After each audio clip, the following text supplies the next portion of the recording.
Presidentit ka qenë kërësisht aksidentale edhe ka qenë tërësisht i fakti që te prezidenti pash një person me cilin unë bashkëndjeva.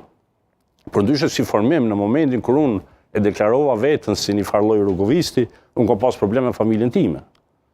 Sepse familja ime ka qenë tërësisht i njeh mirë, dhe më thonë krahun tonë, tërësisht militar, tërësisht njerëz të hunit e të kanopis, si thuhet. Por unë dhe që nuk është e vërtet që ky njeri është si e paraqit një ju. Dhe më thonë, presidenti ka diçka pak më tepër. Por neve që na shihnin si militant të presidentit, dhe më thonë, nuk na kanë lënë rahat, flasim realitetin. Ne kemi vujt shumë, ne kam 3-4 atentate të mbjetume. 3-4 atentate të mbjetume. Është gjë që janë gjëra që unë i kam te i kalu. Janë gjëra që njerëzve caktuar dhe ja u kam falë. Janë histori që, sikur nëse tregohen ato muhabete, thua që brezi që është tash, thot, pse? Çfarë ka qenë mëkati një djali 23-24 vjeç sa i kam pasur atëherë?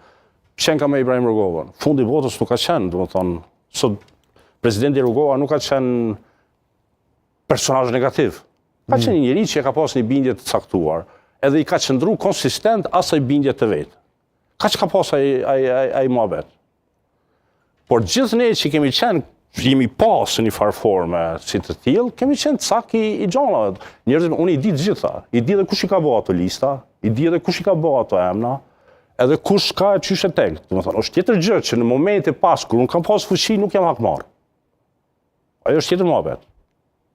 Edhe njerëzit vendimarrës që tjetër shumë mirë, atë punë e din që unë nuk jam hakmarr, përkundrazi.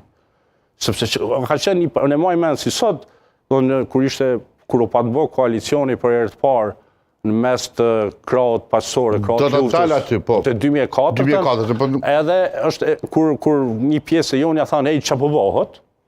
Pse ti ishe kundër? Jo, tash u desh me kalu Ilverin, o burr.